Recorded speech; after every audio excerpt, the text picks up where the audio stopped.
All right, so we just got done with the closing. Just came out. There's my realtor Rich taking off. And yeah, first drive in the Corvette Z06. I'm gonna say first meaningful drive. Do a quick walk around of the car. And let's fire it up. Cold start. That never gets old. Never gets old. That's when you know it's a supercar. When you get a sound like that. Let's hope the Bluetooth doesn't kick in. Yeah, man, this car is a beast. All right, let's take it for a drive. Man, look at that engine. Shout out to my man Peyton Smith. Anybody know Peyton Smith in Kentucky? Peyton built my engine. All right, let's fire up the car. Well, it's already fired up. We just connect.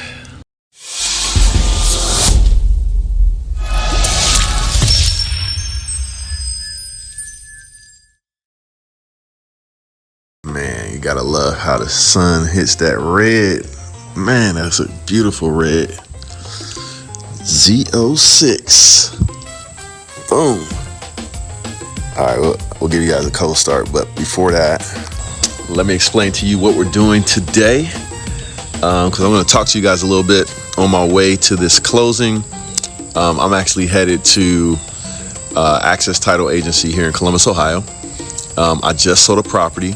I'll explain to you which property it was, some of my learnings having owned the property, and some next steps. So this is just me trying to share some experience, because yes, we buy cars on this channel, but yes, we also like to share knowledge on this channel, and some of what has to happen behind the scenes in order for me to be able to afford some of these cars, and some of the things that you see on this channel, because that's what it's really about on Wheel Motivation. So let's get the cold start and let's go. All right, here we go, cold start. All I gotta do is double click this and it says cold start.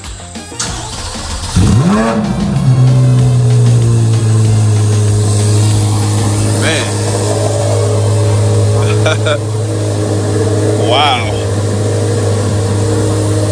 Wow. Oh, there it is. And when Chevy set out to make a supercar, they were not playing around. So there we go. This is what the cockpit looks like. And this is the Z06. Let me put my seatbelt on. Tenant pays for everything pretty much, other than the exterior maintenance upkeep. But they pay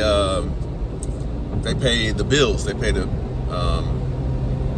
taxes. They pay the insurance, and they have to pay for the upkeep and maintenance of the building on the inside that they use. And you just collect a check. So that's what's nice about written out commercial real estate. Sorry for the glare. You guys probably want to see the car anyway. Yeah, so I rented it out for a while, and you know, that worked out. But after about a year or two, I can't remember how long it was about 2 years, I guess, my tenants moved out, and I said, you know what, I'm gonna move back in. And I moved back in because I bought another property, and I turned it into an office, but it wasn't zoned correctly, so I had to turn it back into like a residential rental property. Yeah, so I had to turn that one back into a residential. But here's a beautiful thing, and the learning for, you know, what we're going through today, selling this property. I'm getting ready to get over $200,000 back in my pocket. I bought this property, I used it. I would have been, you know, paying a lease if I had leased a place. You know, I had this place for 20 years. Imagine paying a lease for 20 years, you know, for a business, or even leasing an apartment that you stay in for 20 years. And let's say I was paying $2,000 a month. Man, you know how much that is over 20 years? It's a lot of money. A lot of money. Even $1,000 a month. What's 20 times 12? 240 months, that's 240 grand if I was paying $1,000 a month, right? So that would have been gone down the drain. But since I purchased the place, I'm getting all my money back plus some. I bought this place for 160 or 180, something like that. And now we're going to get some money, all of our money back plus a little bit more. And I'm going to reinvest that money. So you guys stay tuned for that. But I wanted to share this, activity with you guys because it's moves like this that allow me to drive some of these toys that I drive. Not that I'm taking the money and I'm, buying a Corvette with it, but if I take the money and I invest it, then I feel a little bit better about when I do buy the Corvette or whatever car it is, that I'm at the same time, I'm making moves like this where I'm reinvesting money and I'm having that money grow. And then hopefully the proceeds and the profit from that money as it grows pays for the toys that I purchase. Because for me, it's more about the cost of ownership, because I buy and sell cars pretty quick. So how much does it cost me to own the car at the end of the day when I sell it? The difference between the purchase price and the sales price. All right, so we're headed to the closing office. It's telling me a different direction. I gotta make sure I'm going to the right place. All right, we just pulled up on the title agency location. So yeah, so I just gotta figure out how to get in there. I've been here once before. This is their new location. So I gotta figure it out. I'll take you guys with me. I don't know how much I'm gonna be able to film, but we'll get a little bit. And we'll continue to talk. So far, this vet has been spectacular. Yep. There we go. How we pay for these toys. Smart moves. Like buying real estate. Some people are saying like you shouldn't buy real estate. It's not a good investment. I don't know. That just doesn't make sense to me. When you look at the fact that you have to have some place to live. All right, am I in the wrong building? Is this the entrance? 60 feet, 65, 30. All right, let me figure out where I'm going. All right, there we go. Access title agency, second floor. Yeah, see, somebody owns this office building and is making bank off of it. There we go. So I was just telling folks, for me, it makes much more sense to buy a place that you're going to use than to lease because of a situation like this. I bought this place 20 years ago, and if I had leased it, I would have moved out and had nothing in return. But because I bought it, I'm moving out and I'm getting all of my money back plus a return. So any other benefits or things you can think of to kind of just give some knowledge today to folks? So here's the general break even. This is just a rule of thumb. The general break even is if you're going to be there longer than 5 years, it's better to buy. The market will go up, the market will go down, but if you're going to be there 5 years or more, the cost to finance, the cost to close, the cost to everything gets, your break even is 5. And that's the same whether it's commercial or whether it is residential. Now, on the residential side, obviously you're living. The cool part about it is you can convert that property over once you're done living there. Let's say you have a child or something like that. You can convert that over then to a rental property and go buy. That was going to be my argument for less than 5, even if you leave less than 5 years. Now, on the commercial side, it's a little bit different. If your business is growing fast, and you're going to be adding a ton of people and you're going to need more space after 5 years, there's an argument to be had that you sign a lease. Okay? I'm always going to come back to ownership gives you the equity growth. All paying rent is paying someone else's mortgage for it. Right. Okay, so and in commercial, you got to pay more than the mortgage usually, right? Yeah, if I have my choice, I'm going to pay my own mortgage. And okay, let's say that let's even say you lose a little bit of money. you don't break even. Still, you definitely wouldn't have broken even if you would have rent. Right. Okay? Right. But for those short-term purposes, you're going to live someplace for 1 year. You're going to have a business that's going to outgrow the space in 3 years. Yeah, you're better off renting. Okay? There's a whole bunch of gurus out here that talk about rent where you live and own what you rent. They're full of crap. Yeah, I don't subscribe to that either. Pay your own mortgage, and even if you lose a little bit of money, you're losing less money than you would have if you rented it. If you would have just flat out rented it. Or you just turn it into a rental. And the other part of it is, I mean, everybody talks about, well, I don't want the maintenance. When you're talking about commercial, you got to cover that. You got to cover it anyway. You're doing a triple net lease. Yeah. Okay, which means a triple net lease means that you're paying not only the rent, but you're paying the taxes, you're paying the upkeep, you're paying everything on that property, just as if you owned it. Right. So why shouldn't you own it? Right. Okay. Yeah, especially if you have the wherewithal, a little bit of ingenuity to, like in my scenario, when I got into investing, it was because I would have taken a loss if I sold the property, but I just decided to rent it. Right. And now that property has generated, for how many, maybe over 15 years now, it's been generating over $1,000 a month for me. And from the time I met you until today, that property is up. Appreciated. It's appreciated about 150%. Yeah. Not 100 to 150,000. I'm talking 150% as in 100,000 to 250,000. Right. And it's generated your income. Right. So along the way. Yeah, that's why for me it just makes sense to buy. So all right, we got to sign some papers here, and yeah, we'll talk to you guys in a little bit. So we just got done closing on this office property, but we're having a little meeting of the minds on 3 real estate projects we have going on. 2 of them, one of them I call a big house, which is like listed at 1.7 million. The other one will be listed at what? It'll be in the mid sevens. Okay, so mid sevens. And then the one small house, this is actually probably the smallest house I own, we have listed for 217 or something like that. 214. And we're talking about strategy to get that one sold, even though that's the one I'm least worried about, because I know that'll just sell when it sells. But Rich just dropped a nugget on us, so why don't you tell them what you told me just now? Sure. So when you're looking at any pricing on a house, that's just an opinion of value. The market actually determines what the value is.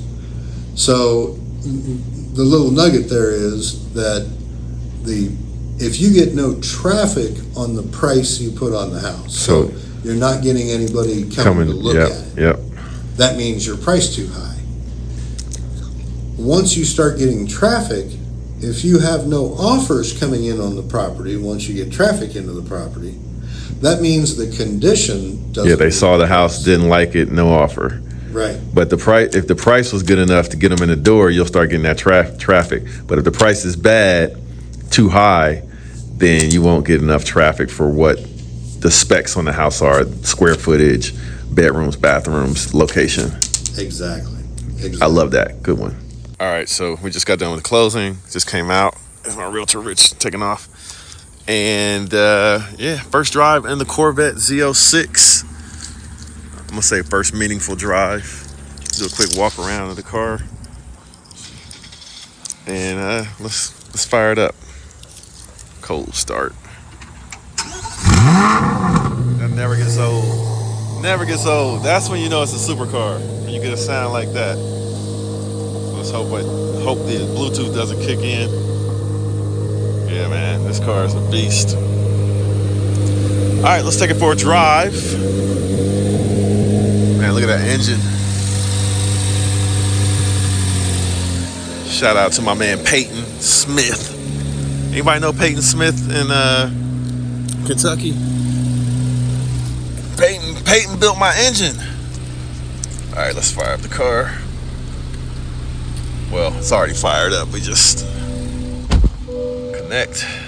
All right, let's take this thing for a ride. So typically when you're driving a supercar, you put it in first gear by flicking the paddle shifter, but in this one, like I said, we'll do the how to drive video, but this is the first impressions. It kind of has feels, the power band kind of feels like a turbo car. It's not like torquey like a Hellcat where you got all this torque on tap, you know, like you would have in a Hellcat. It's more, the power kicks in. Let me think. I'm trying to remember which way to go. I'm gonna go down this way. The power kind of kicks in once you hit like 3,000 RPM, almost like as if it was a turbo, man. It's really nice. So I'm in touring mode. One of my first impressions is how smooth it is in touring mode. The suspension is awesome. And if you put it in sport mode or track mode, the suspension stiffens up quite a bit, like significantly. But if you leave it in touring mode though, it's real comfortable. So I'm gonna go down here and turn right. So yeah, I love the suspension, man. Now I am lowering this car, I'm planning on lowering it. It has factory coilovers, so I'm a little bit concerned about losing some of the comfort that I'm enjoying right now. But I want the car to look really exotic, and when you lower the car, that makes it look really exotic. All right, let's give it a little acceleration. Yeah, that's touring mode exhaust. Let's put it in sport mode. Boom, hit that one time. So in the 2026 they moved or they changed how you get it in the sport mode, or how you change the driving modes. So now you should hear the car a little bit more. But I'm thoroughly enjoying this car, and this 100% is a supercar. Like, I've owned all the major supercars that you can probably think of, from Ferrari to Lamborghini to Porsche to I haven't owned a McLaren, just haven't really gotten the bug to own a McLaren. And after driving Aventadors and Huracans and 911 GT3s and Ferrari 488s and F8s, this is hands down a supercar. Like, the way it drives, the way it looks, the way it feels, the way it sounds. Sound is a big thing. The specs of, what kind of engine is in the car. This 100% is a supercar. And I don't think people are trying to argue that it's not as much anymore, because you just got to recognize the performance. But what I think is the major competitor for this car, which is going to be interesting on this channel, is the GT3, because it's naturally aspirated. It's a high revving engine, right? And I own a GT3. I own a 992 GT3. So I'm going to be driving these cars back to back to see, which one is the better car for what scenario or situation, and ultimately which one is the keeper. And with this being my first drive, I can't give you like my final verdict, but what I can say is it is definitely on par with the GT3. It's not quite Huracan fast, but I haven't broken this car in yet, so the jury's still out. I got walked by a Corvette Z06 with the carbon fiber wheels, 650E. He left me in my Huracan. Now, there's a little bit of a catch to that, because my Huracan was running bad because of some gas or something like that. But he did walk me. Like, there's no doubt in that, and I was surprised. But my car wasn't quite running right in that scenario. But still, it just showed how fast the C8 Z06 is. So these cars are really potent. But yeah, my first drive impressions, man. I did take it on a road trip from Kentucky to Ohio, and oh man, I enjoyed the drive so much, man. Driving this thing on the freeway is spectacular. So I want to get around this car, or get from behind this car so you guys can hear the engine. But there's a police station right here we're passing by, but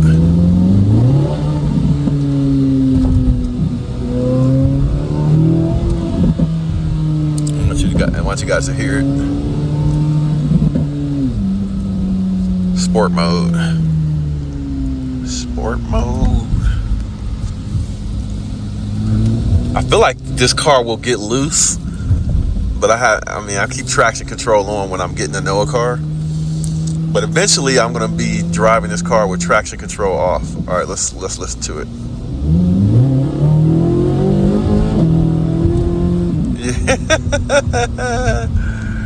It has really good traction. But yeah, it sounds good, man. Like, my concern is, I've been thinking about, okay, I'm gonna lower it, I'm gonna tint the windows, but I don't have many plans for changing this car. But one thing I thought about doing was the exhaust. Right, this is a factory exhaust right now. Let's put it in track mode so we can hear if it gets a little louder. Listen. Yeah, it's a little louder. It's a little louder. But I thought about, changing the exhaust. But I mean, the stock exhaust sounds really good, and I don't want the car to be overly loud, especially not on the inside. So do I change the exhaust? So one thing to notice is, before I hit 500 miles, the red line is 6,500 RPM. Now, it will pass that if you push the car too hard, but I haven't really been doing that. But once you hit 500 miles on the car, then that red line will move, I think, to 8,000 RPM. Somebody correct me if I'm wrong. But basically it raises up so you can feel comfortable revving the engine out. But we haven't broken in the car completely yet, so we're going to stay under that 6,500. It sounds good though. Like, it sounds good, man. I don't know. And I saw them building the car in the factory, and the exhaust system, man, it just looked really well done. It looked like the best designed exhaust out of any car that I've seen. Now, functional wise, my Huracan exhaust, man, that thing, it's kind of big and heavy, but it does the job. Like, it does exactly what it's supposed to do. When you close the valves and you put it in quiet mode, it's super whisper quiet. But when you open it up, it's almost like straight pipe. But it even sounds better than a straight pipe. Listen to this thing, though. Listen to this thing.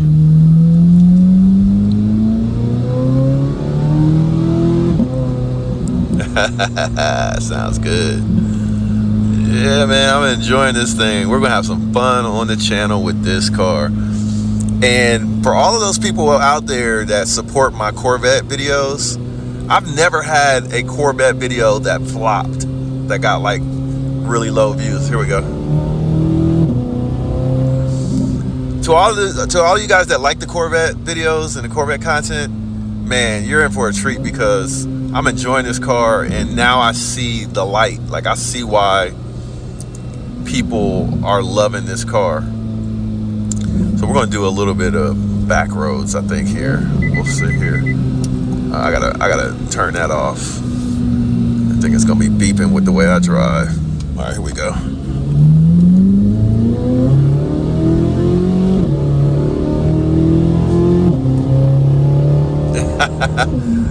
I don't know, man. It might be good enough, but let me know. I mean, there's one exhaust system. There's one exhaust system that sounds phenomenal that I've been thinking about getting. that will make this car sound just as good as my IPE straight piped GT3. But I mean, it's fairly expensive, and it's going to be louder. It's going to be a lot louder. Here we go. I got to let off at 6,500 RPM, so we're just getting started. But this thing is nasty. It hugs too, man. My boy B Sam's told me, he said, you're gonna fall in love with this guy. He said, I think you're gonna fall in love with it. And I was a little bit doubting them because, like I said, I had drove 2 C8s before, Z06s, and I was like, I don't know, man.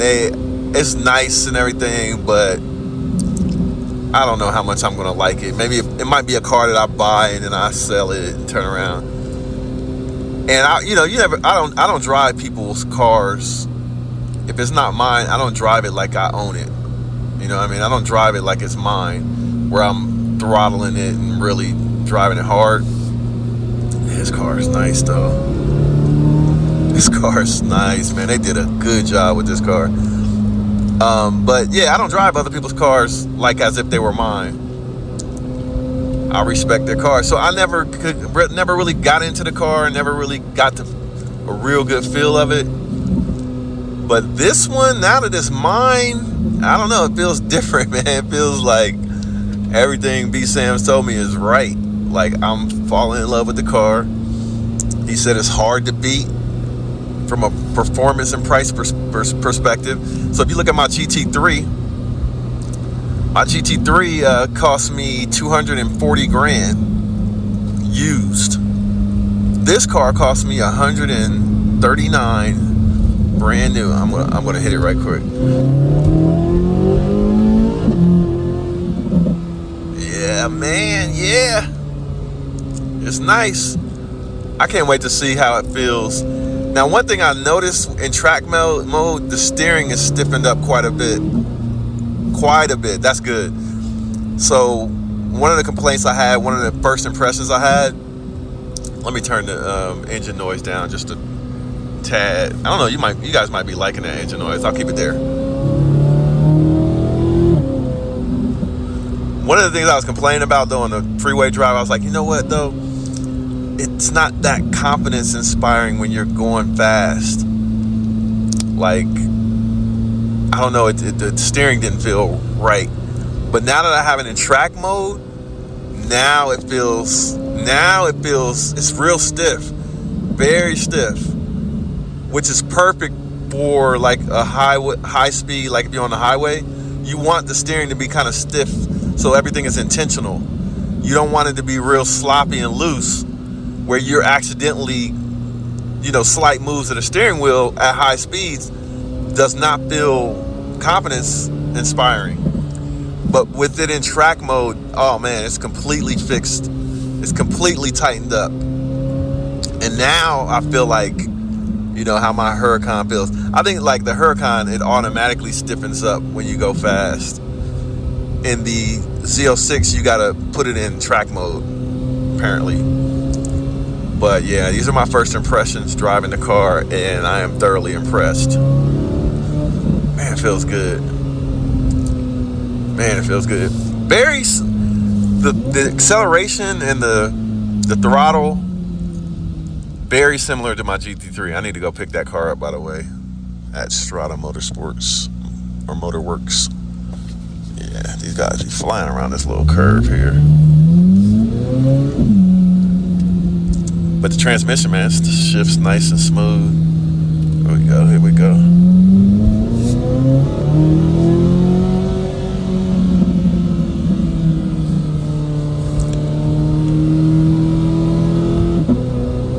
Yeah, this car sounds dope. All right, let's put it back in sport mode. Flick that up. So now it'll shift a little earlier, but still. Now, when you put it in sport mode, I love how it's like kind of incremental. Sport mode, now the steering is a little smoother, a little easier, a little lighter. The transmission's a little less aggressive. It shifts a little earlier. The sound is tamed down just a tad. It's like varying degrees of sportiness until you get to track mode. And then you put it in touring, it gets a little quieter. It shifts into overdrive, to save you gas, like give you good gas mileage. And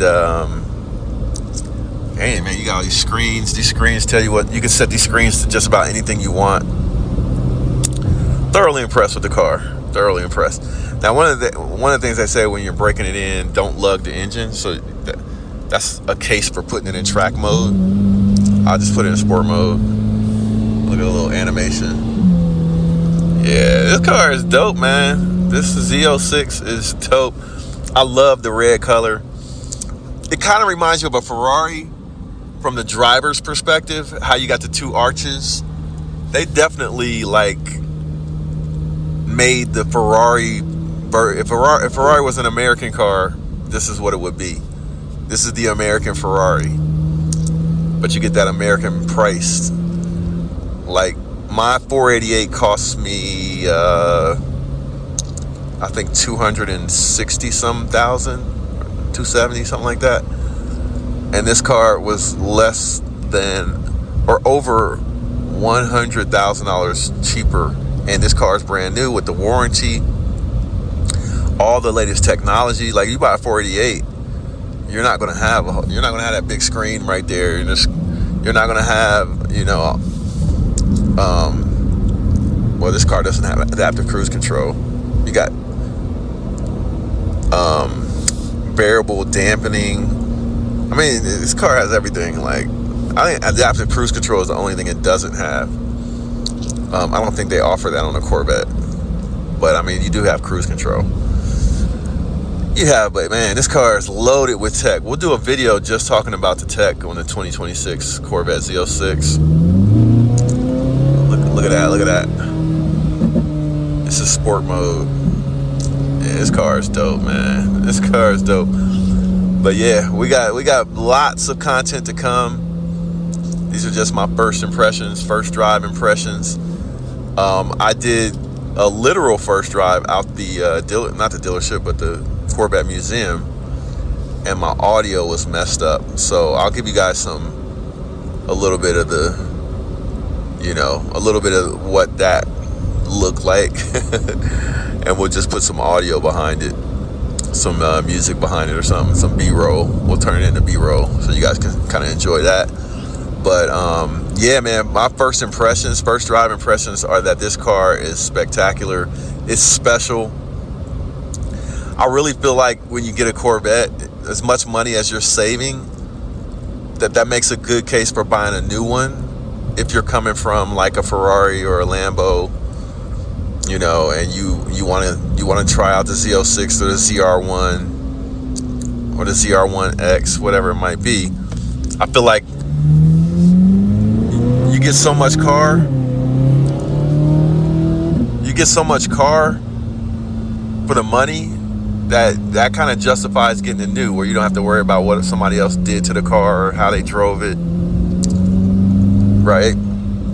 Yeah, why would you come out when you see this bright red car? Look at this, man. Come on, dang. Jeez. And then like wait to put on the gas, man. Don't be one of these drivers. Goodness. All right, let me calm down. Woosah, we're gonna have a good day today. But yeah, at the price point of this car, you might as well get a new one. And yeah, you don't want to pay over sticker, because that's not, it's not going to be trading for over sticker for, longer than it's hard to get. Once they're easier to get, you're not, you're paying under sticker or at sticker. So I recommend getting an at sticker or under sticker. But getting a new one, I do recommend that. What kind of car is that guy's in? So yeah, this car, Supercar all the way. I like this. I was telling my camera woman, I was telling her that I like this car better than the Revuelto, believe it or not. A lot of people will be like, what? That's crazy. You built Vuelto Lamborghini V12. I'm like, hey, I'm just telling the truth. I'm just telling the truth. Driving a $700,000 car gives you a certain feeling. Driving a car that is 5 times cheaper, you know what I'm saying? I can get 5 C8s for the cost of a Vuelto. But it's a car at the end of the day that you're going to drive, and you're going to try to enjoy the drive. And I am enjoying this drive just as much as the Vuelto. Now, the Vuelto sounds good as well. It's a little faster, but it's got maybe a little bit more exotic looks if you like that type of thing. But my first impressions is I like driving this better because I know that it's 5 times cheaper than a Vuelto. So if something happens, I'm not that worried about it. You know what I mean? If I had a window rock chip or something in the Vuelto, or I needed a new windshield because of a rock, man, that car might be down for months, because trying to get a windshield for a Vuelto from Italy, you know, I had to worry about stuff like that. You know, what if I get a truck throws a rock? Whereas this car, if I got a windshield replacement, I bet Safe Light or one of those generic companies would have a Corvette windshield. And if not them, the dealership probably has 1 million of them. So that goes into the enjoyment of the car, knowing that you don't have to worry as much about something minor happening to it. Like even like B Sam's was scraping his front lip, and he's not even worried about it because it's aftermarket, and it's plastic. He could just replace it for a few $100 if necessary. So it's going to get scraped up when you lower your car. Same thing with this one. Like, I got the little lip on the front. It's a plastic piece, but if it scrapes, so be it. It's disposable almost. You know, you get a spare for $200. So yeah, I'm really enjoying this car. So far so good. Hope you guys are enjoying it as well. So here's the footage from my literal first drive in my new 2026 Corvette Z06 3LT.